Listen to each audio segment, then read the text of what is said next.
Welcome to the Viking Age podcast. It's the official podcast of the VikingAge.com. My name is Chris Schad. I write for Zone Coverage, Bring Me the News, and the Brookings Register.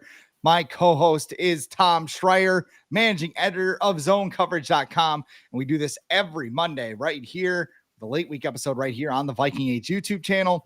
We are also in podcast form on Apple and Spotify the very next day. But however you consume us, make sure you like, comment, share, and subscribe so you never miss a new episode and we can spread the word to the masses.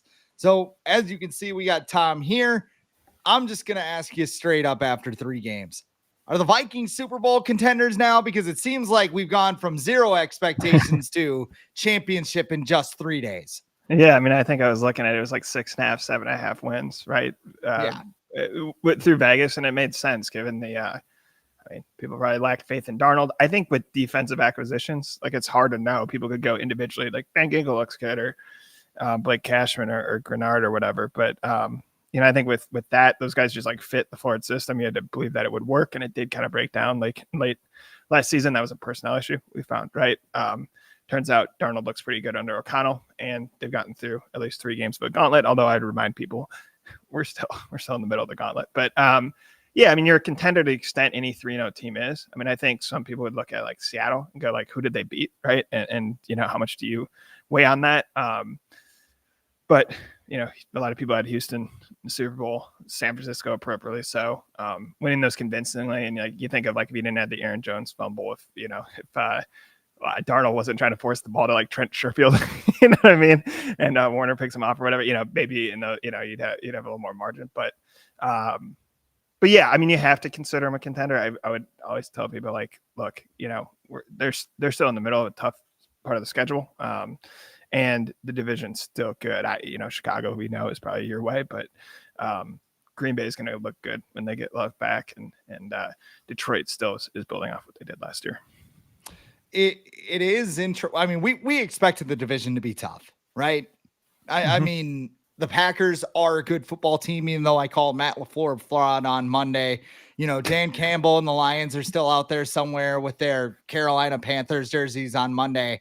And Caleb Williams is a very, very bad bitch. But outside of that, I think it is surprising that we saw this because, like you mentioned, the win-loss totals was 6. And then I mean, everybody looked at this like this was the hard part of the schedule. Like the Giants didn't really scare anybody because I don't think anybody's bought into Daniel Jones. You beat a San Francisco 49ers team without Christian McCaffrey, but they're pretty much at full strength. And then the Texans come in with Super Bowl hype and you kick the crap out of them. Now we look at the Vikings here. And I mean, obviously you have 3 games into the season, but it's kind of like the fallback everybody has is, well, the quarterback is Sam Darnold. How well do you think he's played so far? And does the fact that he's only trailed for 3 minutes, like, is this Vikings team going to have an Ivan Drago moment where they start bleeding and like, look, he's not a machine. He's a man. Kevin O'Connell is a man. Kevin O'Connell. I thought you meant Darnold. Darren Darnold too. I don't know. Yeah, I think he's just managed really well. I wrote about this, that like he's kind of proof of concept for O'Connell. If you want reason to believe that he could turn JJ McCarthy into a star, and that could be hard for some people. You saw him handing the ball off a lot at Michigan, even though obviously he won there, and he's wheeling around on a scooter, so missing a whole year injured doesn't help him out. But look no further than Darnold. Like I think he has thrown for roughly like 200 yards in each of these games. I think he was at like 268 or something in the second game, but that was the bomb to Jefferson, which again, he had to throw for 55 yards, make the read, throw an accurate ball, but Jefferson also tacked on probably 30 extra yards, beating 2 safeties, right? So I think O'Connell just hasn't asked too much of him. The clear thing, and this is true across sports, but it's really evident with Darnold, is like, I think the messaging is just stay in the moment. Don't think about starting 3-0 with Carolina in 2021 and what happened. Don't think of some of the success he had with the Jets and how it fell apart there. And don't think too far in the future. Am I going to be playing for like Pittsburgh next year or whatever it is? So I think he's just trying to keep him in the moment. And to do that, he has to kind of create some comfortability. So here's some basic instructions. How the offense works. Drop, look at that guy, hitch, throw at that, look at that guy, kind of know what you're looking at, pre-snap. One of the things we saw progress from week 1 to week 2, and granted, they may hit this again in week 4 because on the road again, but I think Darnold had trouble saying the plays. I think that's why they were getting out of the huddle late, right? And you had 2 timeouts that prevented the delay game. That could happen at Lambeau. We know that it's loud in there, passionate fan base. This could be the game that loves coming back, or people are pretty excited about Malik Willis, which is a very funny sentence to say, like, considering all the context there, but they are, and they're excited about LaFleur. So, he may have more trouble on the road, but he has gotten to play online. And I think, Con wisely has told him, like, you can only hurt us by trying to make something happen when it's not there. He threw a ball away so soon. I think it was in the most recent game that he was called for intentional grounding. Then they picked up the flag and said, yeah, actually it wasn't under pressure. I think he just saw it was a busted play, get the line again, make another one. So I think it's really smart instruction, but I do think Darnold is being really managed right now. And I think too, when you look back at the games, and this isn't a crap on Darnold, he's played very well in the first 3 games. I think he's like 4th in PFF's grades through the first 3 weeks, but there have been times too where defense didn't make a play. Like they made a pass deflection, but it went to the turf. There are a couple I remember the one last week, Josh Oliver streaking up the sidelines, and and maybe he saw coverage. Yeah, maybe he saw 84 and thought, take the top off the defense, but in those throwbacks or whatever. But I mean, there is our friend Luke Braun, friend of the show, current zone coverage writer. Or is he? No, he wrote for us, but he is doing that daily show, right? Locked on, yes. And then he's on that show with all our old guys, Saraya Reef, my former roommate Luke Inman, and Sam Ekstrom, as all friends of the show. Yes. Yeah. But he had that, remember, like the Kirk meter, and like on one end it was like his textureless 3D printed meat, and like the other one it was like him like I don't know, dancing around with his shirt off with the chains and whatever. Sam Darnold's got the same thing, but like on one end it's like Case Keenum, where it's like reckless, but he's making all the plays, and the other is just like Nick Mullins, like me playing CFB 25, like quadruple coverage. I don't give a shit. I got an elite wide receiver. I'm going to chuck it up towards him. But. Yeah.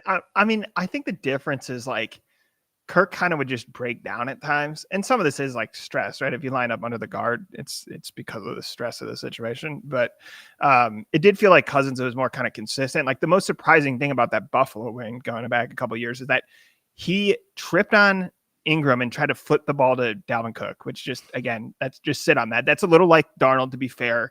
That play where they sent 2 guys in motion, which you can't do. And then, Darnold has a moment like that, but Cousins would have that. And then he turned and looked at 30 on the Bills, which he's wearing a blue uniform, and he thought it was Justin Jefferson. Right. And you go, how does that happen, especially for a guy who's so meticulous? But you feel like it's kind of that chaos theory where if like Cousins is in control, he would be at his best. You think of against the Niners, against the Packers last year before he got hurt in some of his better games, right? I mean, I guess you could use the Atlanta game here against the Eagles that we all watched. And I think like when he's in control, right, he's kind of at his best, and then it goes haywire if he kind of lose. The surprising thing in Buffalo is he went haywire and then kind of recovered. Darnold, I actually think it's more play to play. I think it's more like what I believe happened there, and we asked Wes Phillips, he just obviously won't tell you like who exactly messed up, but I think he put his foot down to try to get one guy to go in motion. That guy didn't go in motion, so he did it again, and the second guy who's supposed to go in motion went at the same time as the first guy because the first guy messed up, right? And I think that just created this kind of chaos in that moment, but we've seen Darnold come back from that almost immediately in the next play. Even the Fred Warner pick, which again, like he's forcing the ball to Trent Sherfield, and he lost track of Fred Warner. So he lost track of one of the most talented players, right, in the NFL. But Warner makes a play on that, and it didn't seem to phase him throughout the game. And I think Cousins had a little harder time letting go. Darnold seems to, as much as for all his flaws, and we still need to see how he can play from behind, how he'll play out over a 17-game season, but he actually has strengths that Kirk doesn't. He manages the pocket better. He kind of he flushes things better. He does distribute the ball, now to a fault. I guess why force it to Oliver or Trent Sherfield? But to be fair, he's found Brandon Powell like on a third down play, right, when Justin Jefferson was out and kept the chains moving. So I think probably because Cousins was like the most recent guy here, but we see Darnold playoff schedule and find Justin Jefferson in the end zone and go, yeah, that just wouldn't happen last year, right? Darnold he's a little more athletic. He uses his speed a little bit more. The fact that he kind of flicked that ball 55 yards would tell you he has the raw strength. So I think O'Connell just saw, I think, enough of the physical attributes to go, he's workable. I think he also must have seen how he takes instruction and probably did some background research on, what is he coachable, right? Can you kind of work out all these issues? And my guess is he just goes back to San Francisco and goes, hey, did he pick up on the schemes there? Could you coach the Gase and the Matt Rule out of him, right? And I think like exercise the demons, just yeah. It's a football Rule's just flying out of his mouth, just like all the way. Yeah. I mean, I think that was more graphic than I probably needed, but but I think I just got done watching Mortal Kombat fatalities. Okay, yes. like please, like forgive me here. Yeah. I doubt like Scorpion Sub-Zero got involved here, but I think it's I do think he just looked at coachability and the raw ability, and I think the expectation is obviously different for a 1 year, $10 million guy than it would be for JJ McCarthy, or I would assume, given I think where like Baker Mayfield and Geno Smith ended up, you're looking at 3 years, 90, 3 years, 100, and obviously the salaries continue to go up. I don't think they will, but if the Vikings were to sign him, right, that comes at the cost of some of these guys they got on the defense, right? He comes with different expectations. There's also kind of that thing mentally where you're kind of stuck with the guy for 3 years because of the cost. So, it's a little different being the number 3 pick in New York. It's a little different kind of creating good expectations early with Carolina and then all kind of falling apart. I would say, if anything, the best thing about O'Connell is he's steadying, right? Like we learned this last year when it looked like everything was over. It's crazy to think they beat the Packers in Lambeau by 14 points, right? To send them to 2-5, and everyone's going, this season's over. You know what I mean? Like, and reasonably so, because Cousins blew his Achilles and he never gets hurt, right? And no matter what, even though again, Dobbs worked for about 2 games, and then obviously that didn't work.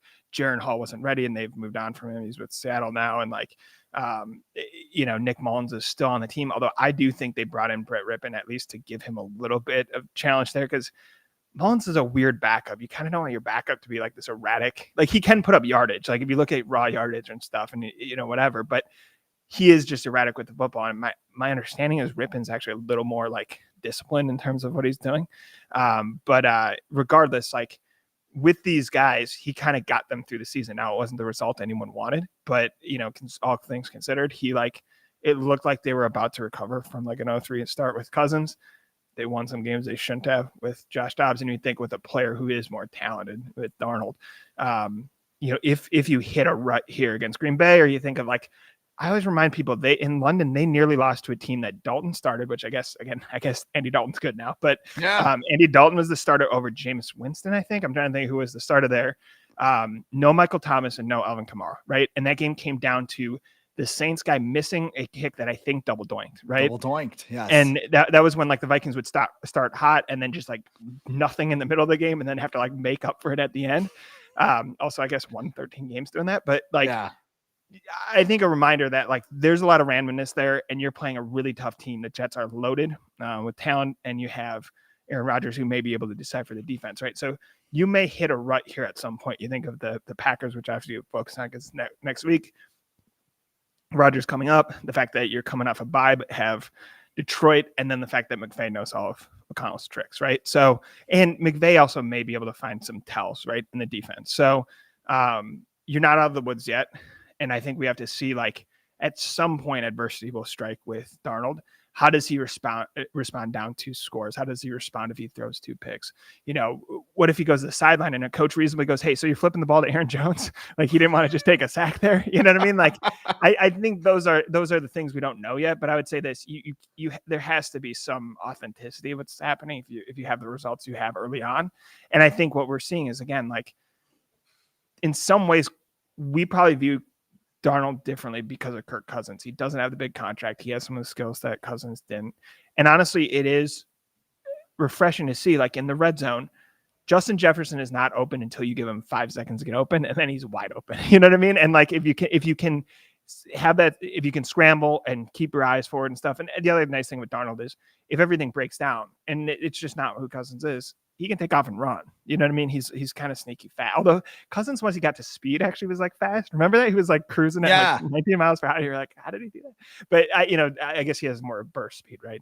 And so So yeah, I mean, there's just I do think there's like a recipe for success here. I just should say there's like two other very viable teams within the division, and just a really hard schedule you have to get through here before you get into the mushy middle, and then you just got to win the games. You got to win, or you should win. Well, and I agree with you to that point is, we looked at this as the hard point of the schedule, and it still is. Green Bay is a good team. The Jets are a good team. Then you have that big game against Detroit at US Bank Stadium, the short week against Sean McVay. I'm going to be rare optimist, Chris, right now. I'm just going to point out. So if you win, you're 4-0, right? Then you have a coin toss game in New York. You kind of mentioned it. Like, I swear every game that goes to London is like a coin toss because something weird happens. Yeah. You double doink or, the turf's slippery or something weird happens. That game against Detroit and Minneapolis could be one of the biggest games of the year. And then you have that, you called it the mushy middle, where you have the Rams, the Colts, Titans, Bears, Cardinals. Also to consider, you have TJ Hawkinson returning at some point. He returned to the practice field earlier this week. Not going to play against the Packers, but actually, I don't think he's eligible to even play against. I think it's until week 6. I think. Yeah. So I mean, misses this week, probably misses the Jets. You probably get him back for the Detroit game. Jordan Addison is practicing. You might get him back for Green Bay. I mean, it's easy to see the Vikings going to who gonna stop them mode, especially with the way Brian Flores' defense is going, because, a lot of people thought, hey, Brian Flores' defense dropped off at the end of the year. You had some injuries, but schematically, people were just attacking the flats, and that's what they did. This year, it just seems like a whole different animal. What do you think is the biggest difference between Brian Flores' defense last year and Brian Flores' defense this year?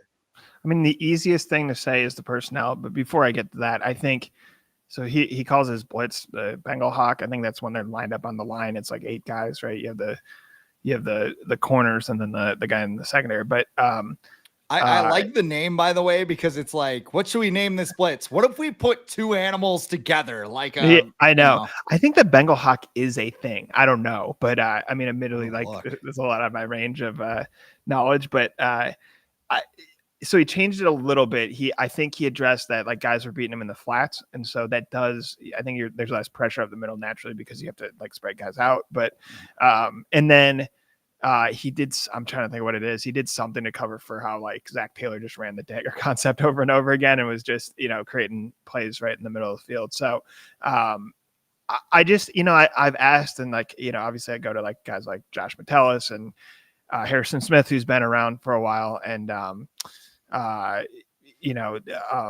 Cam Bynum, some of these guys who like really understand the defense, and they're like, it is a little bit of that it's bespoke to each player. Like he kind of looks at the player's strengths and goes, well, Ivan Pace does this well, so this is what he should do in the defense. Or this is Josh Metellus does this well, so he doesn't really need a position. Or Harrison Smith does this well, he can be at the line or he can be out, in the backfield. And like, but it's also just like smart players. Like Van Ginkel just smells the, kind of knows the screen's coming, right? And goes, here's 6 points, right? I think, like you think of Harrison Phillips, I guess he's on tablets now, like going, hey, we could run a stunt here and get open. And then also Flores admitted this. He goes, listen, I give them a concept and say, here's the formation, right? And we're disguising cover 2, for example. And then some of the guys at the line go through a series of checks, right? And they go, now this is hard. They're doing this in US Bank Stadium where actually it's super loud, which obviously advantages the defense, but also makes it hard to communicate. But they're trying to communicate at the line, even non-verbally, like, here's the weak point, right? And we got to switch something real quick in order to, shift over so that we can take advantage of the right guard or whatever it is. So they just insist it's smart players and they adjust to kind of the environment around them. I mean, again, like, with Stroud, you understand it. Really accomplished in his first year, and I think is one of the best quarterbacks in the league. But he is a second-year player. Purdy, it's maybe a little more surprising, but again, like Flores has come out and said, "I'm trying to wreck these Shanahan schemes." And I think, I'm just curious how these tests go. Like, now they have to prepare for 2 different guys. They have to prepare for a Malik Willis, which is more RPO and run oriented for obvious reasons. And that's how they beat Indianapolis. And he threw well enough to win last week. And then, or you have to do Jordan Love, which would be a more traditional West Coast offense. Right. So either way, he has to kind of essentially install 2 different things. But the promise here is that once you know who comes out of the tunnel, right, don't know which game plan they're not enacting. A lot of it is kind of done in the moment, meaning like Harrison Smith sees something, right, and tells the linebacker move over there, attack this gap, right? And so, it's fascinating. It's truly like you have to be like a genius, I think, to like scheme this up.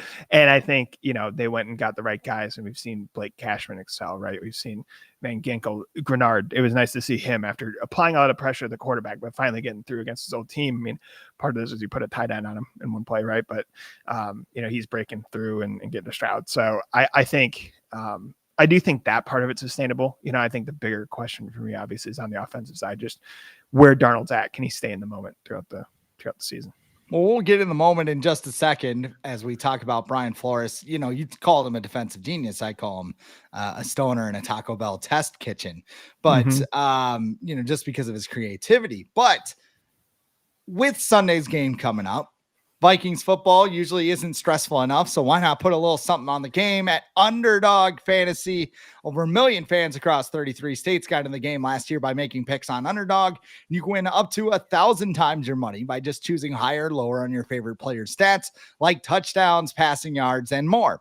I've used Underdog for a couple of years. I've got a couple entries in for tonight. The Giants taking on the Cowboys. Maybe you're like, I don't really like this game. You can choose higher or lower. You can get a couple of entries in.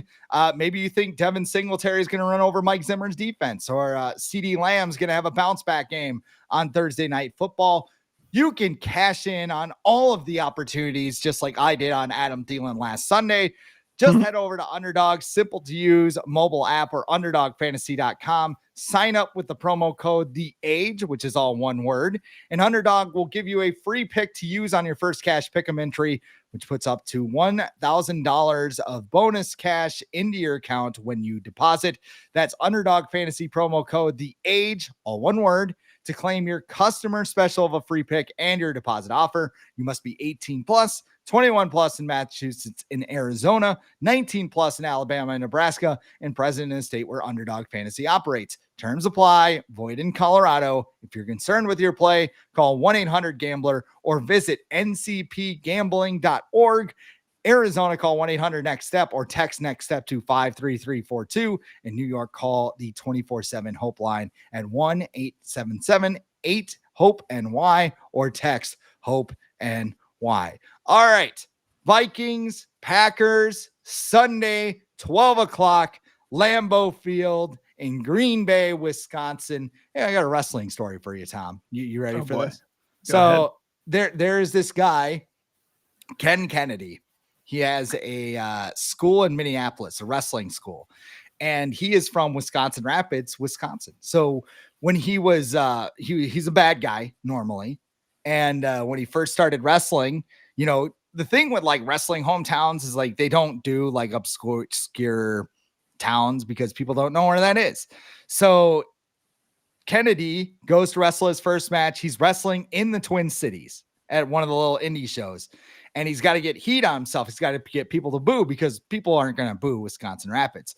So he had this bit. They dropped. I mean, people might though. Yeah, people might. Just Wisconsin, boo. So they dropped this mic down, like the old school, like boxing match mic, because that was like his thing. And he like held it in his hand like this. So he does his own ring introductions. And when he was introduced, he said, "And I hail from Green Bay, Wisconsin." And I boo. And then it just stuck. So there you have it. Your random wrestling story of the podcast. I feel disrespectful to Green Bay. Green Bay didn't deserve that. It deserves everything. Have you been? No. You've been to Green Bay, correct? I have. My mom's from there. I've been there. Been there a lot. You could pick on Madison or Appleton or Ashwaubenon.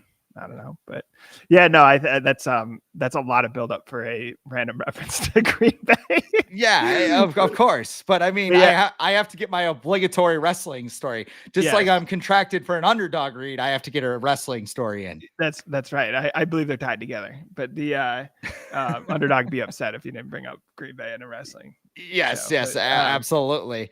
I'm curious how they handle it. I mean, obviously we know like Aaron Jones has gone back there, but that is. I believe it's just got to be weird to walk in there without, I think the fans still kind of like him, but in purple and like, Darnold, I don't think has played there. You know what I mean? Like, this is a little weird that, Cousins had been there multiple times, right? And you think of like some of these key players, I mean, obviously Jefferson has, but it is different. I mean, I wrote about this, how it is. Not only are you planning for Willis or Love, they have a new defensive coordinator. They have like, I think it's 7 first rounders or something like that, right? On that defense, or at least who rotate in. And it's a lot of pissing Aaron Rodgers off. Just like, hey, can we get a receipt? Nah, we're going to take, Walker or whatever. Linebacker here. Yeah. Yeah. I mean, I think, I do. I mean, and Rashawn Gary, I mean, they just have guys who are, really talented guys in Halfley's system. I mean, dude, LaFleur went and got, now granted, like some of these guys don't want to recruit and stuff, but LaFleur went and got the Boston College head coach, and Bill O'Brien took over there, right? So, he took him from a premier job and made him his defensive coordinator. And BC's balling this year. That is right. I know some BC fans who love the Warden, love Bill O'Brien, but I think even the surface itself, now granted it's better like this time of year, but it's slippery I mean, I don't know how they don't have like turf that's not slippery, but like the turf itself is kind of unique, and then obviously you're playing in a pretty hostile environment. You have a lot of dudes wearing camo, right? Watching the game. So I think I mean, I just don't, we'll have to see kind of the readiness, right? It's one thing to go into New York, but that's such a different dynamic. That actually it ended up being different because Cincinnati had to be good, but it felt like Cincinnati at the beginning of the 2021 season, right? Where you were like, wait, how did they lose this team? Didn't they win like 3 games last year, right? And we figure out like Joe Burrow is pretty good, although I guess now this team's 0-3, but we figure out like Joe Burrow is pretty good, but whatever, you think of like that Dalvin Cook fumble, and then I think you had to go into Arizona, and I'm trying to remember in the next game, but you had like 2 pretty hard games after it. That's more like the expectation battle where it's like you can't lose that game. You're playing Daniel Jones or whatever, but it is different. Like, you knew you had the home crowd in the last 2 games. You knew you had beaten San Francisco, I guess, on the Monday night, and you're playing a second-year quarterback against Florida's defense, right? So this will be like the 3rd straight game that they are an underdog,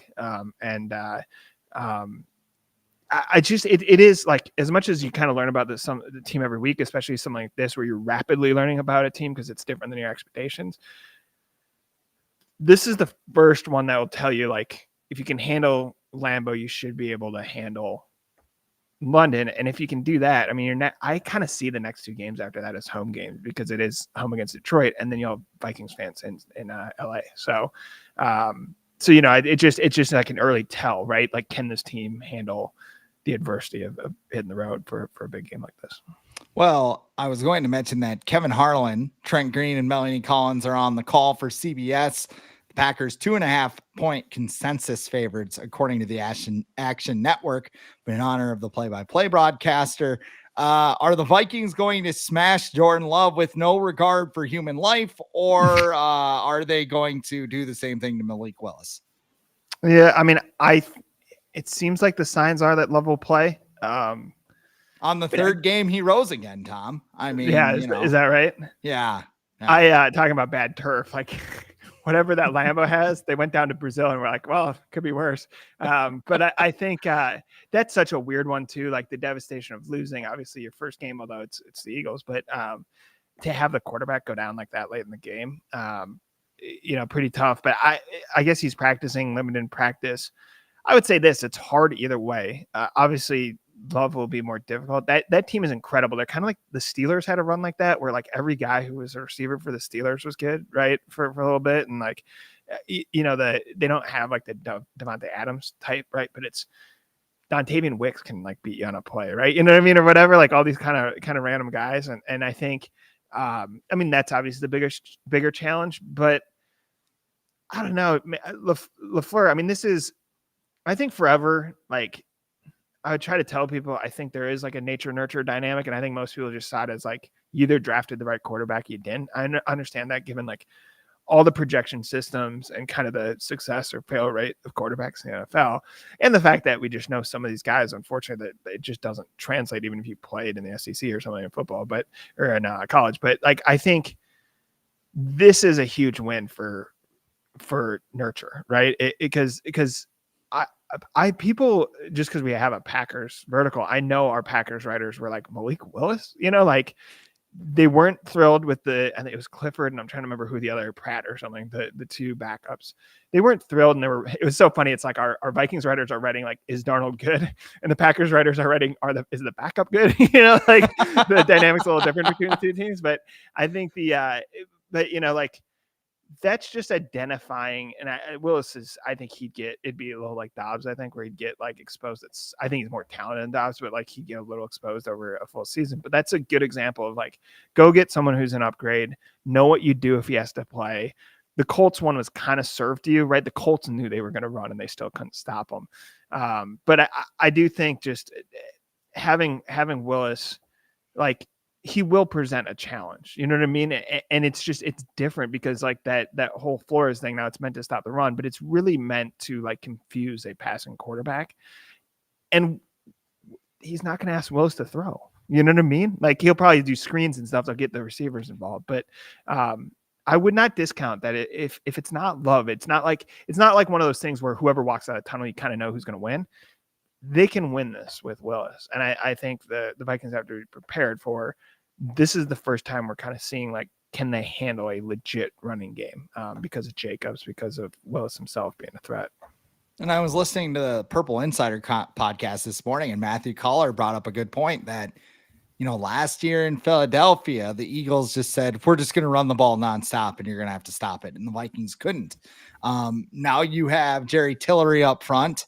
You have Harrison Phillips still up front. But I mean, can that front seven, aside from getting to the quarterback, which we've seen them do so far this year, and it also helps too that quarterbacks have had to throw because they've been down to the Vikings basically the entire season. But, can they stop that? The one thing that I think is kind of interesting, and I was looking this up before we went on the air, the usage of screens is very interesting to me because Malik Willis, 33% of his dropbacks last Sunday against the Titans were screen. About a quarter of them over the last 2 weeks have also been on screens. And that's interesting because you have a guy like Andrew Van Ginkel who has basically been all over that and can sniff that out.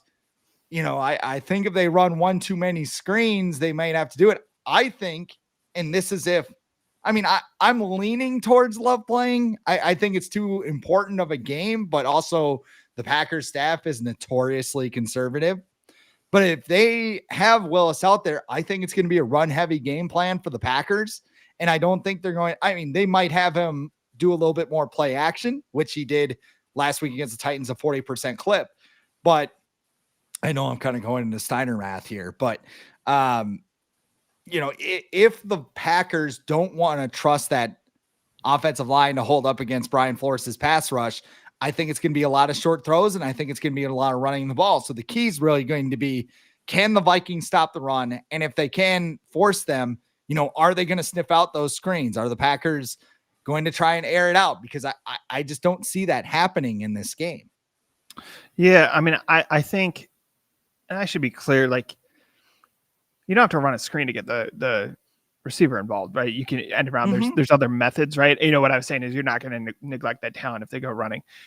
I think Flores will force them to run. It's actually like the opposite of, like, obviously the Colts tactics. It's one of the things with that. Actually, there's a good callback to the Eagles where it was like this.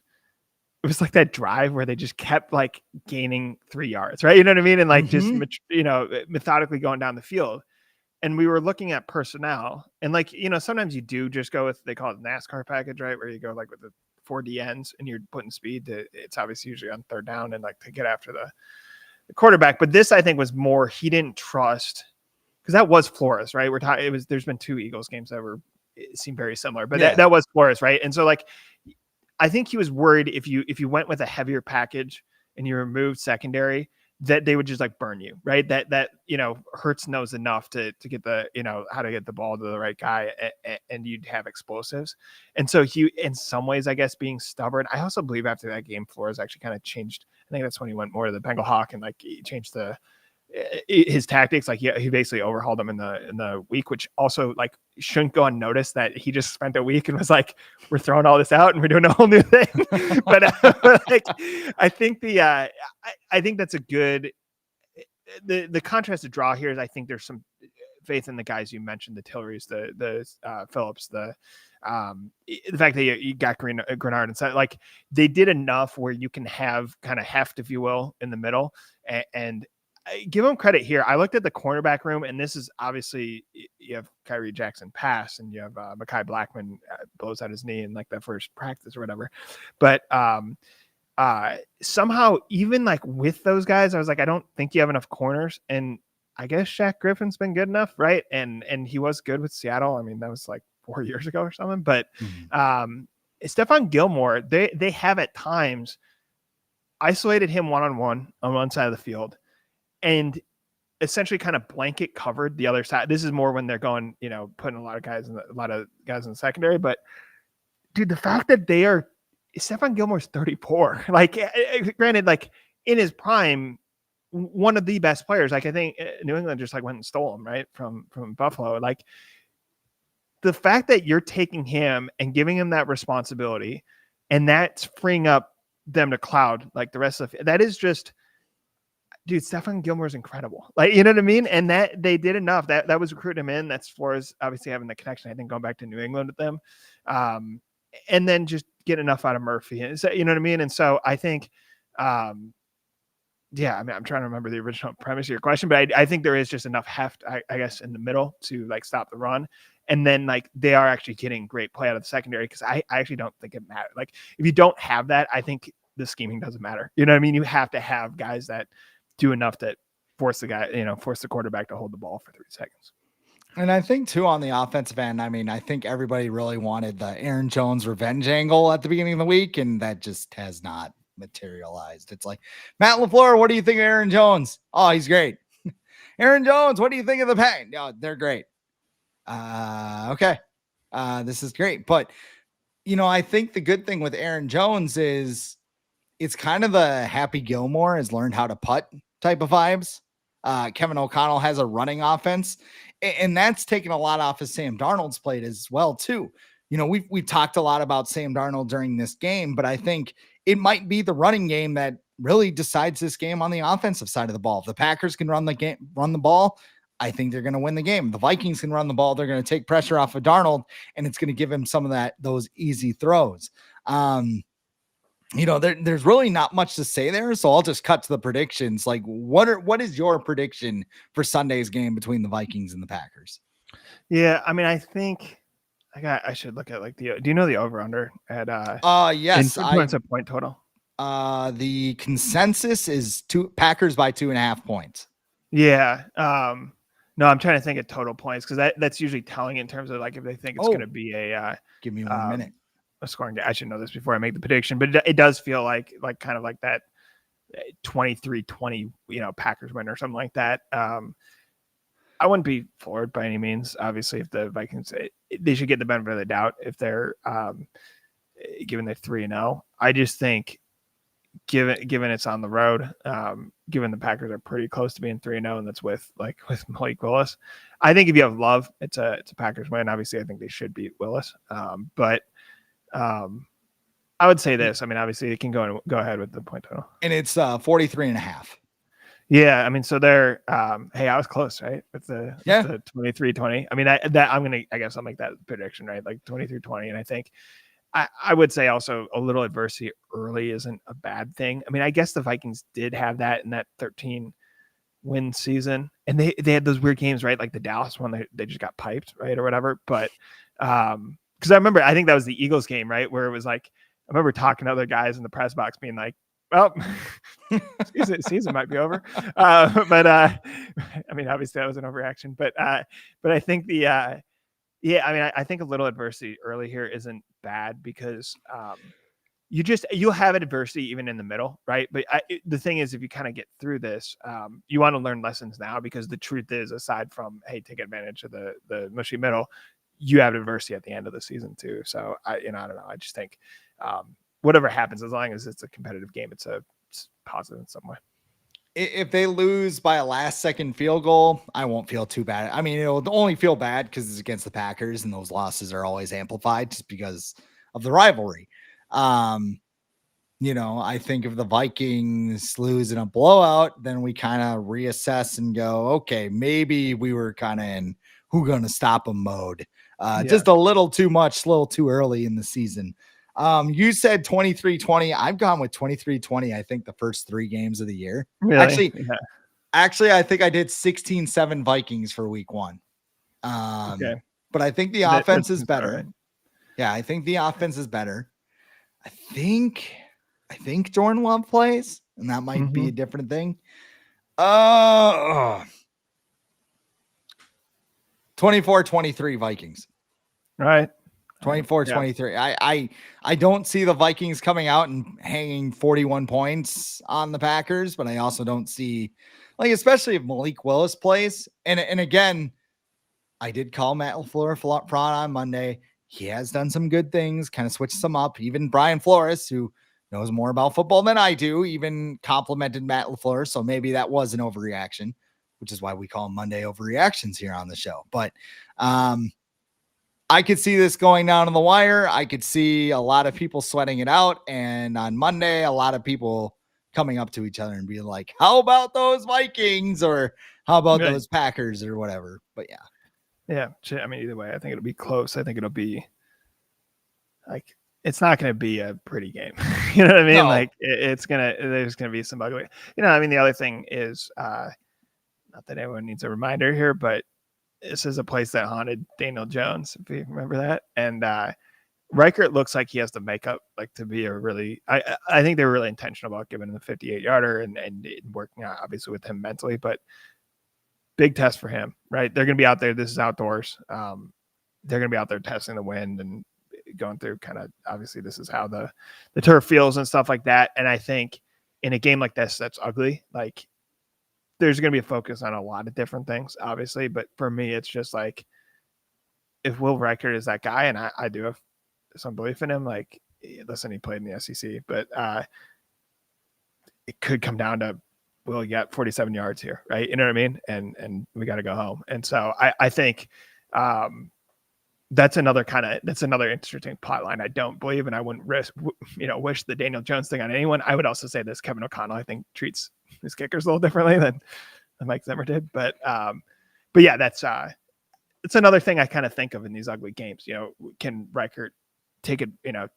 Hit the PAT and hit the field goal as he's supposed to.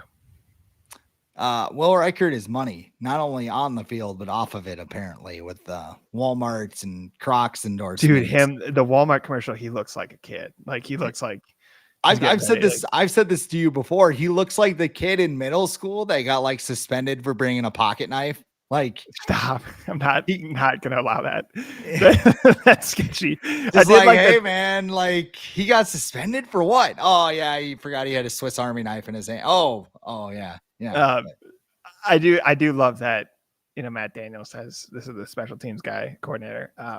He has a nickname for all these guys, or he's supposed to. And we were asking about it. He, Will Reichert is now Will the Thrill. And it's appropriate given that he gave himself that nickname and has now had a lot of fun with it. But I think he wanted to call him Striker, right? And he thought that was the name of the guy, like, who was it in Shooter or whatever. And that's actually not the name of the guy, but it is the name. And actually me and Seifert thought of this right away. Kevin Seifert from ESPN, like, it is the name of the guy from Airplane. Right.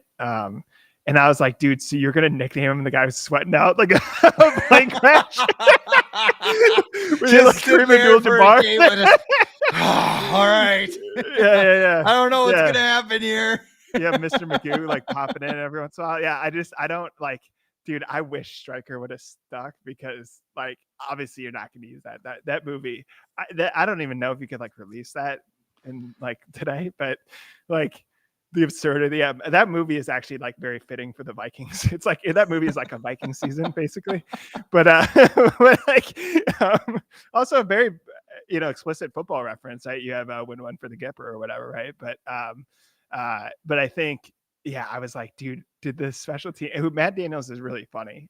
But, like, if I was like, did the special teams coordinator just compare, like, this kid, who's playing at Alabama last year to Ted Stryker? we always reference Ace Ventura as well for like Andrew Van Ginkel. Because it was Finkel who was the kicker, but Finkel and Ginkel is pretty damn close anyway. And then that's another movie that probably can't be recreated these days. Ace Ventura is great. Dan Marino. It is, yes. Dan Marino in there. Obviously, prime. What's his name? But Jim Carrey. Jim Carrey. But, can't kidnap Patrick Mahomes these days, or maybe like Travis Kelce after he retires. Maybe he can be like the kidnap dude. Dude, that movie would not come out today. On that note, what's going on in zone coverage these days, Tom? Yeah, zonecoverage.com. We have daily Vikings content. My latest piece is on how the Packers present a unique challenges, essentially kind of the stuff we went through, tough turf, planning for different quarterbacks, new defensive coordinator. But we have a lot of like new people here, Burt Bledsoe and John Boyd, who can break down film. And then kind of this guy, Chris Schad, who's I guess like out in Brookings. But yeah, no, I mean, like obviously guys who've been with us for a while, but also some pretty sophisticated looks at kind of how the Flores defense is working, what they're doing to enable Darnold. Even one of our guys, Cole Smith, who's been with us for a while, looked at why they continue to start at Ingram, right? And so pretty granular breakdown of the Vikings. And it's a cool thing. So you should go check it out every day. That one psycho from South Dakota that keeps lighting up your Slack, just ding, Oh, I know a lot of there's Cranky Chris, and there's Clairvoyant Chris. Occasionally I'm like, I got a story about Toledo at like 2:30 p.m. on a Tuesday that did not expect. But yes, it is. I'll be honest, you keep me on my toes. You and literally 40 other writers, but yes, keep me on toes. Very much so. Well, thank you, Tom, for coming on. He's at T Schreier 3 at the hellhole known as X. I am Chris Schad at the real Chris Schad on X, Threads, and Instagram. But that's all the time we have for the Viking Age podcast today. We do this every Monday with a late week episode right here on the Viking Age YouTube channel. We're also in podcast form on Apple and Spotify the very next day. So however you consume us, make sure you like, comment, share, and subscribe so you never miss an episode. We could spread the word to the masses. For Tom Schreier, I am Chris Schad. This has been the Viking Age podcast.